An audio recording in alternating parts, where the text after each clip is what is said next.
So, hello everybody, and I am Mohammed Imran, and I will take modular arithmetic today. So, we'll be dealing with a few problems, and we'll be learning some new topics like um, quadratic residues and all. Okay, so let's move on. So, this is what we are doing for today.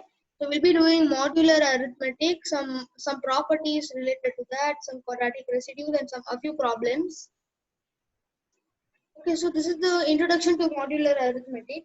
So we say for integers a congruent to b mod c if c divides a minus b, and this is known as modular arithmetic and, or clock arithmetic.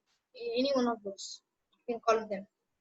So these are a few properties. First one is a congruent to a mod x, a congruent to b mod c, then b congruent to a mod c. Transitivity. Then you have this a congruent to b mod x and b congruent to c mod x implies that a congruent to c mod x.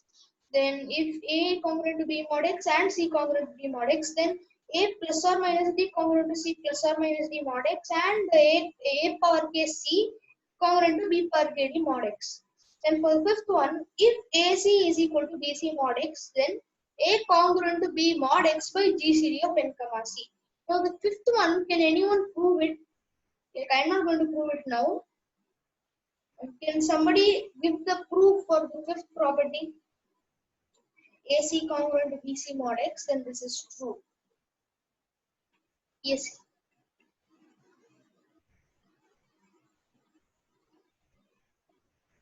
I mean, sorry, this is X, okay? And this is X. X by GCD of X comma C, not N comma C. 1 minute. You can just get rid of this N. In place of N, put X. Okay. Yeah. So A congruent to BS. I think Tanmay got the answer. Yes.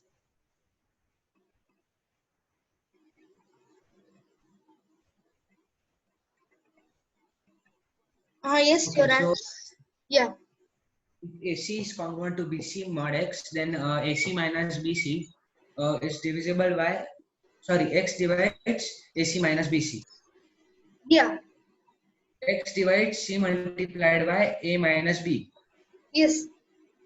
So if GCD of X comma C is taken, then it is the greatest divisor. So if Yes. X divides C multiplied by A minus B, so it should divide C by GCD of X minus X Correct. and C. Correct. Yes. Yes. So Yes. if divided by C divided by GCD of X comma C is co-prime with X. So if X by GCD of X comma C divides C by GCD of X comma C multiplied by A minus B. So X by GCD of X comma C divides A minus B. Correct. Correct.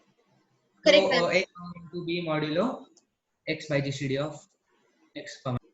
Yes. Yes. Yes. So Tanmay had given the correct answer for this fifth property proof. So we'll move on to the sixth one. So if A congruent to B mod Ni, where I running from 1 to K, then A congruent to B mod LCM of N1, comma N2, comma etc. till Nk. Okay, actually, no need to prove this. So, okay, so somebody has got a proof already. Yes. Okay, so if A congruent B mod Ni, then A minus B is divisible by Ni. Yes, yes. Where, like Ni means N1, N2, etc. till Nk. Yes, yes. So A minus B should also be divisible by their LCM. Because if suppose the LCM, suppose Ni is equal to GCD of N1, N1 is equal to GCD of N1, N2 till K multiplied by some K1. Similarly, N2 is equal to GCD of uh, GCD of N1, N2 up to K multiplied by some K2. Then A minus B should be divisible by GCD of n1 n2 up till k to the power k multiplied by k1 k sorry Somewhere I think k1 somewhere it went wrong somewhere, I guess so. So it is just like, see, considering A minus B as a quantity, say for example C, then you have N1 divide C, N2 divide C, all the way till Nk divide C. So now, see, if this is true, so N1 divide C, N2 divide C, etc. till Nk divide C, then what can we conclude from that?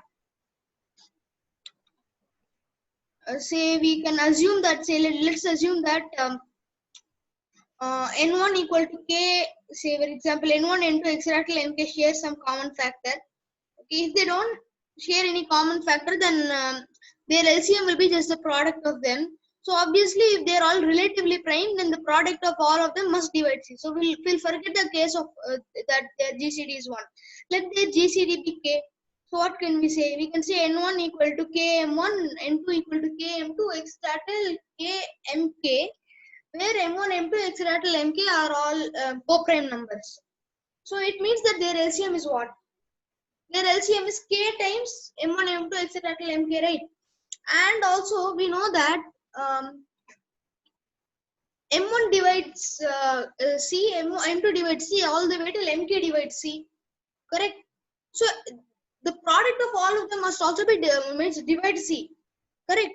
But there is a K everywhere. There is a K in all of them. K into M1, K into M2, K into M3, etc. K into Mn. So K is also a multiple of what?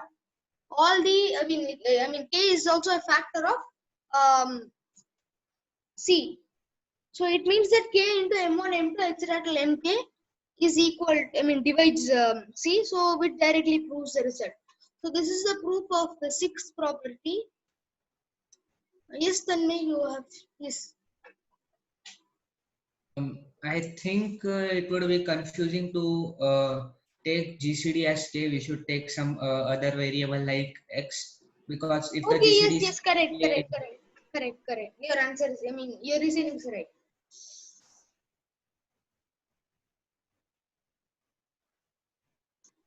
Yeah, okay. So I think these are the properties. We'll move on. So now these are called quadratic residues, okay? We say that for integers A and B, A is a quadratic residue modulo B if there exists some positive integer K, so that K square is congruent to A mod B. For example, 1, 0 is a 1 and 0 are quadratic residues of 4, modulo 4, because there is some K, for example 3, which is, that is nothing but 3 square. Just a minute. Yes. So we can see that 3 square is congruent to 1 mod 4. So we know that K is equal to 3 and A is equal to 1. So 1 is a quadratic residue modulo 4. Similarly, when you take K equal to 2, then you find that A is a 0. You get A equal to 0 there. So 0 is a quadratic residue modulo 4. So these are called quadratic residues. Okay, moving on. These are 4 problems for you to try. And the fourth one is it is kind of challenging. Okay, so I want to give a proof of fourth one. Problems 1 to 3 are simple, except that problem number 4 is quite complicated. Okay, yes. So yeah, I think I can give some time, and if anybody have answers for these 4 problems, you can raise your hand. Yes. Then your answer. okay, for first one we can use quadratic residues to prove that. Yes, correct. First one is a direct approach of quadratic residues, and I don't think I need to list them all out, because you can try and you can check it out. And have you got for 2, 3, and 4? No. Yes. Okay. So problem 1 is solved. So problem 1 is nothing. It is simple. It can be solved by words itself. See, you can see that if 11 divides A square plus B square, A and B must be individually divisible by 11. Otherwise, it's not possible. You can consider all the quadratic residues of A and B. 11. So, for example, see 1 square, 4, then 3 square is 9, 4 square is 5, and 5 square is equal to 3. So, like like that, no, you take all the residues and you just add any two of those residues, you will not get the answer to be a multiple of 11 or 11. So finally we'll end up that A and B both have to be multiple of 11. Then only this will work. So if they both are multiple of 11, then what can we say? We can see it will become 11 square into say some A1 square plus 12, 11 square into some B1 square. So take 11 square outside. You get 121 times what? A1 square plus B1 square. Forget that A1 square, B1 square. So you have 121 times something. If 11 divides A square plus B square, then directly we can easily see that 121 also divides A square plus B square. So this is a very interesting problem. Problem number 2 is interesting. Okay. So I think Tanmay has got the answer for problem number 2. Yes. Yes, you are unmuted, I think.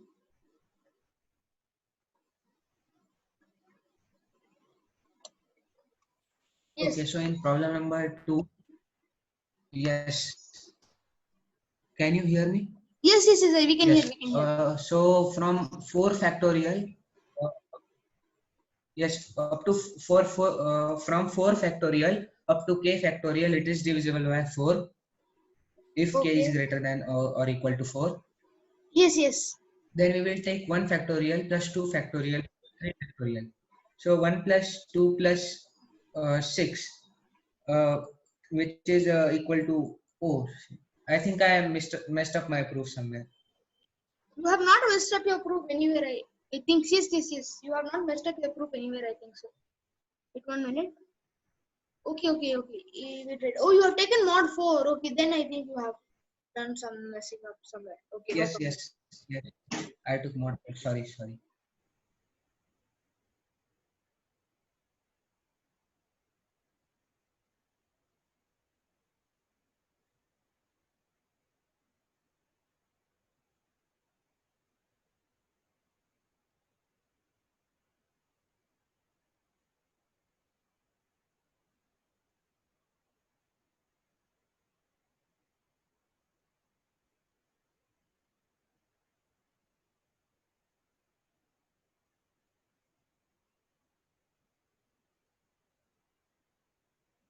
Okay, let me give the answer for problem number 3. 2. It is very simple actually. So let me write it down. See, in problem number 2, no, what we are doing, see, when you're taking from 5 factorial, no, from 5 factorial all the way up to k factorial, where k is obviously bigger than 5, all will end in zeros if I'm not wrong.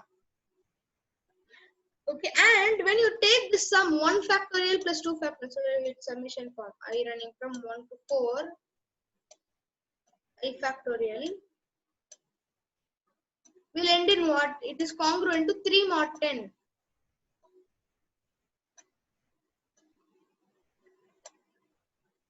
Correct? So from this, now since from sum of all numbers from 5 factorial to k factorial all end in 0, okay, so they are all a sum of 5 factorial till k factorial is congruent to 0 mod 10. So summing them up also you get the same result. So sum up from I factorial, you can take this as k also. For any k, it will be congruent to 3 mod 10. Because why? 1 factorial plus 2 factorial plus 3 factorial plus 4 factorial is congruent to 3 mod 10, and so again, like just I have told before. This is congruent to 3 mod 10, right? So this is congruent to 3 mod 10. And also we know that, and which means that the number ends in 3. But we also do know that no perfect square ends in 3. You can check it out for all perfect square. 1 square ends in 1, 2 square ends in 4, 3 square ends in 9, 4 square ends in 6, 5 square ends in 5, 6 square also ends in 6, 7 square ends in 9, 8 square ends in 4, 9 square ends in 9, and 0 square obviously ends in 0. So you somehow manipulate. Then again, when you go for 11, the last digit is what? 1. That will again only come. So this cycle will keep on going. So 3 will never come in the whole series of integers. So this means that there is no perfect square when k is greater than or equal to 5. So k is greater than or equal to 4. So we must look for cases where k is less than 3. How many cases are there? Hardly. Only there are, I think, so 3 cases are there. So we see 1 factorial, obviously 1 factorial. So k equal to 1 is an answer. 1 factorial plus 2 factorial, 3. No, that's not an answer. Then 1 factorial plus 2 factorial plus 3 factorial. What is that? 9. So finally you have up till 3. 1 and 3. The answers are 1 and 3. So finally we got that values of k are 1 and 3. Okay, so this problem was actually an interview problem somewhere, I think. So this was an interview problem for someone somewhere. So I just took this problem. I thought it would be nice giving this. And has anyone got the answer for third problem?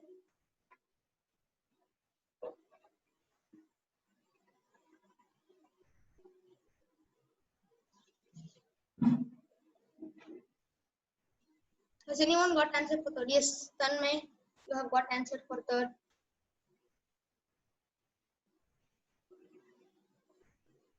Yes. I didn't get the answer, but I got the methodology. So first we find the remainder of 2222 with 7. It comes 3. Yes, it does. It So comes. so uh, we can square it. So 2000. Let's call that x. So if x congruent 3 mod 7. So x square will be congruent to 3 square mod 7, which is 2 mod 7. Yes. So x cube will be congruent to 6 mod 7. We can continue until we reach a cycle, and we will reach a cycle. So after we reach a cycle, we can easily say at which place 5555 will be in that cycle. Okay. Yes. Okay, that is We correct. can Yes. do the That same for methodology is correct. We have an abstract view of how we can get the answer, but it is not complete. So I think I can start solving problem 3 now. So this is the way of solving problem 3. Okay, when it's asked anywhere or actually this came in some Olympiad actually. See, rightly as Tanmay said, this first we want to prove that this sum is congruent to 0 modulo 7. So first we will take this term mod 7. We find that modulo least value. Then we again add it with this modulo. So then so we know that this 2 up till 2 is congruent to what mod 7? 3 mod 7. Okay, 3 mod 7. No, this is actually I prefer taking a text box. Okay. Yeah, so is it could be congruent to 3 mod 7, right? So then we just need to find the remainder of 3 power 555 4 times mod 7. So this is congruent to what mod x? I mean mod 7. This is the question. So how do you find this? So as he said, you need to find some cycle or something. How to find that cycle? So first now we'll find the least number such that you see our aim now is what. So if you want to find this 3 power 55555, so we will find the least number, the least power 3 power, I mean least integer k, such that 3 power k is congruent to 1 mod 7. How do you do that? So if you just see, if you can just go on, okay, 3 power 1, 3 power 2, 3 power 3, when you reach 3 power 6, no, you will find 3 power 6 is congruent to 1 mod 7. For now, you can just take it now, you can just take it like that. But when we are doing, no, we will be doing some, like, we'll be starting our, number theory, some extensive number theory. So this can be easily derived from a theorem called Fermat-Central theorem. We'll not go deep into that. But 3 power 6 congruent to 1 mod 7 is true. You can check it out. Now just assume this is true, okay? Now, because like you can do a trial and error, or if you already know this, you can just apply and get this fact. Okay, for now we'll assume that this is true. We'll not prove how. I no need to show how you got this and all. So we'll just move on. Okay, so now you have 3 power 6 congruent to 1 mod 7. Now see, what is 55555 by 5? Like the least number. I mean, what is the remainder when that is divided by 5? Or just can somebody give the answer of that? 5555 by 6. So for example, you have 6 here, and I'll just explain what I'm doing. Okay, so let me just take this down. Okay, and let me just somebody got the answer for that? 1. So remainder is 1.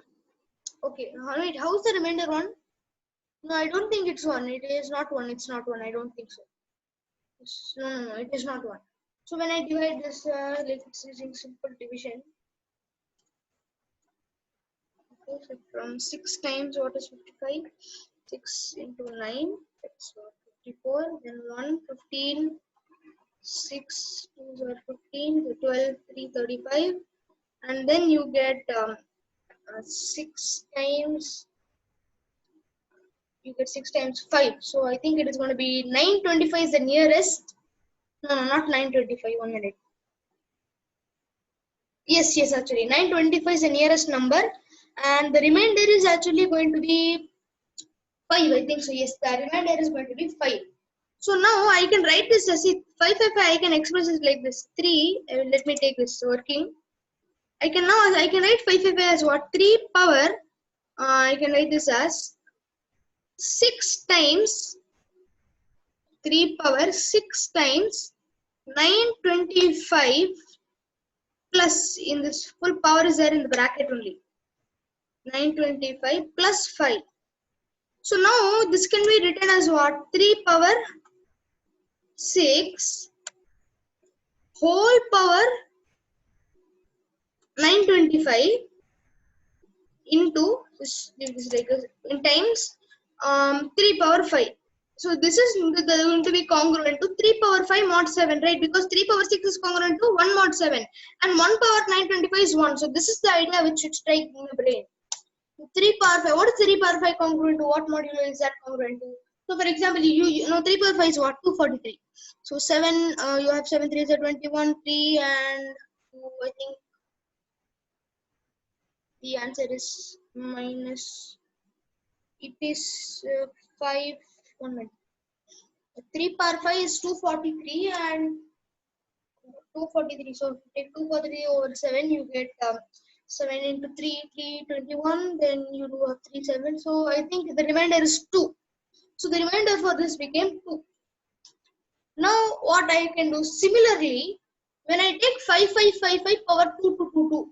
Okay, that term in the right hand side, I want you to use this kind of methodology and show that right hand side, no, 555 or that term is congruent to 5 mod 7. Then what will happen? 2 plus 5 7, which is congruent to 0 mod 7. Okay, so then you will easily be able to get the third. You'll be able to get the third problem easily. So I want you to try this, and yeah, you can try that one. And also now see 5555, I'll give a small gist. 5555 is congruent to what? 4 mod 7. Okay, now 4 mod 7, I can say that 4 power 6 congruent to 1 mod 7. You can check it out whether it's working or not. So then what, again you do 2 by 6. Then you get some form like this. Then you just manipulate it and you get it into a smaller form. Then you will obviously get the answer. Okay. So 1 minute. I'll just clear all terms. Okay. So this is the way for doing problem number 3. There are other ways as well, but this is the most preferable way for doing. Okay, so now we'll move on to the fourth problem. Has anyone solved the fourth problem? The fourth problem is quite challenging.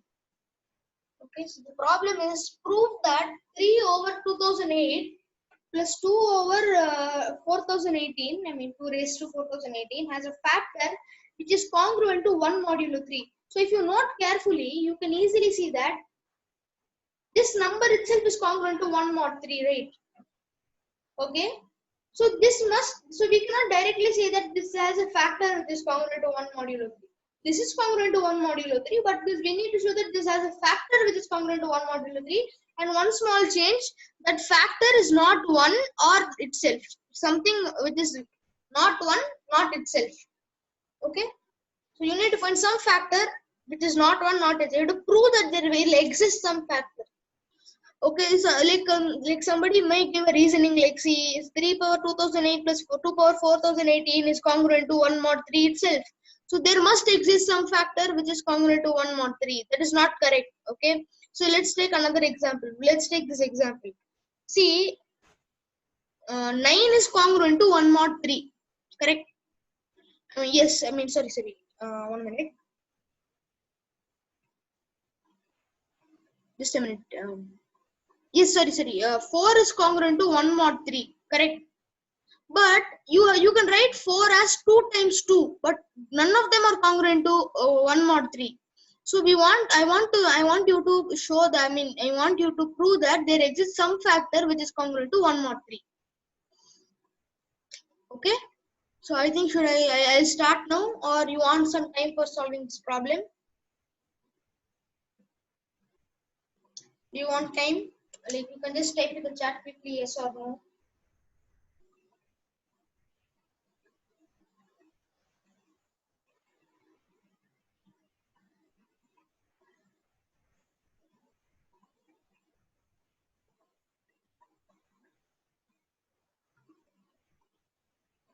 Should I start solving? You can just write no. Like if you want me to start solving, you can just say yes, or else you can just directly put no.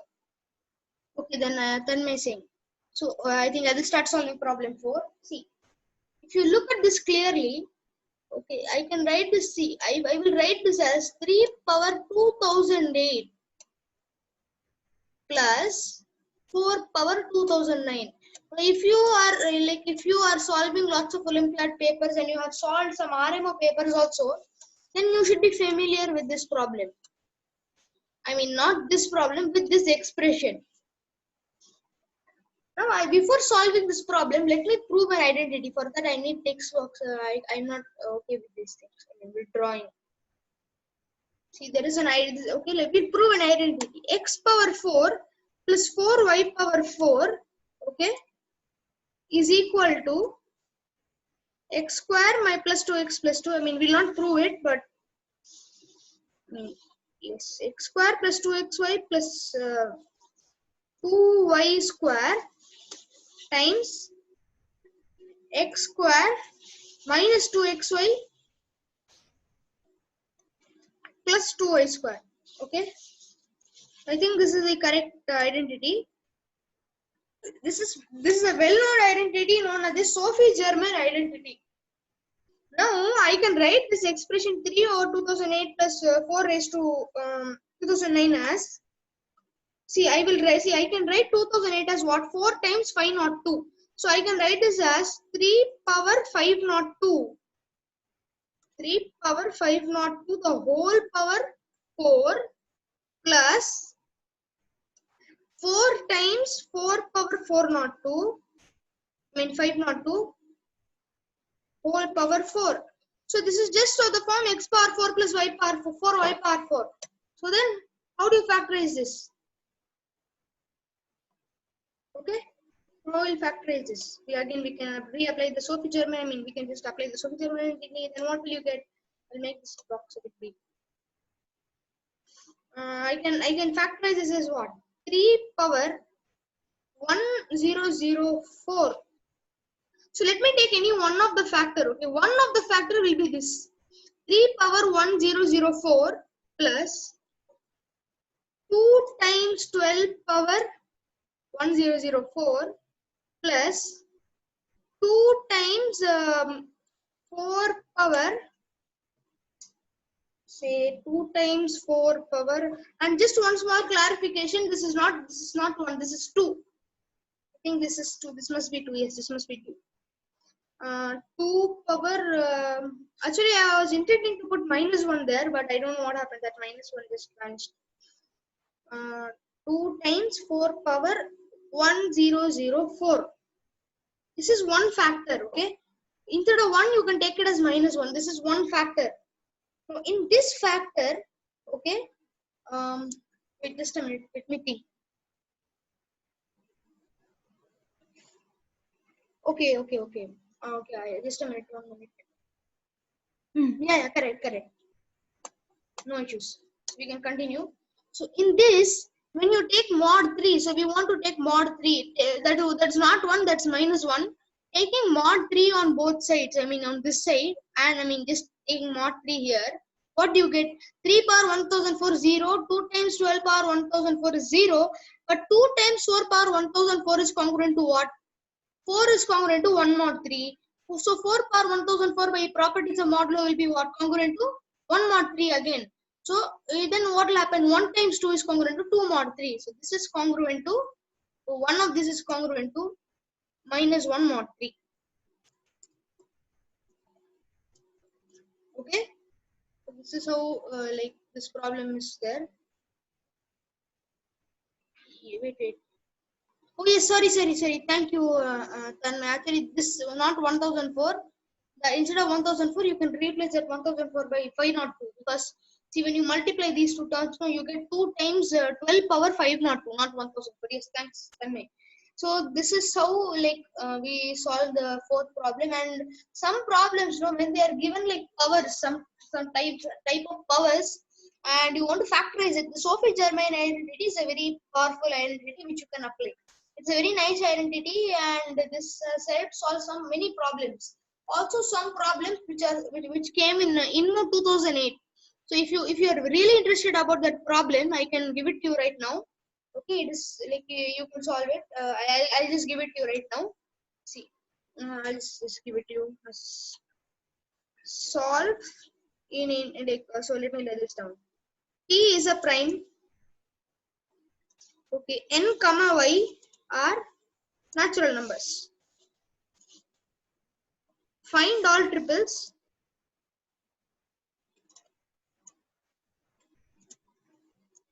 P comma n comma y satisfying P power n is equal to y power 4 plus 4. So I think you know what to do. You can't do anything to P power n. So you must try to do something to y power 4 plus 4. You can try this. If you have the answer for this, please feel free to post it in IMO Busters discussion group, or you can directly message it to me. So this problem also, when like after we are doing some advanced level of number theory. So today I think now we did modular arithmetic. So later when we are doing higher concepts, then we will come across this problem. Then I will give the answer for this problem. Okay, so I think the time is 4:40, and I think we must wind up. Like let's wind up now.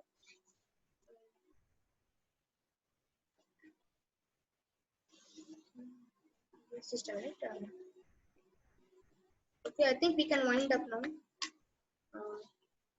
And yes, so thank you very much for attending this session. And I think I shall end, and I think I can stop the recording. And yes, I will stop the recording.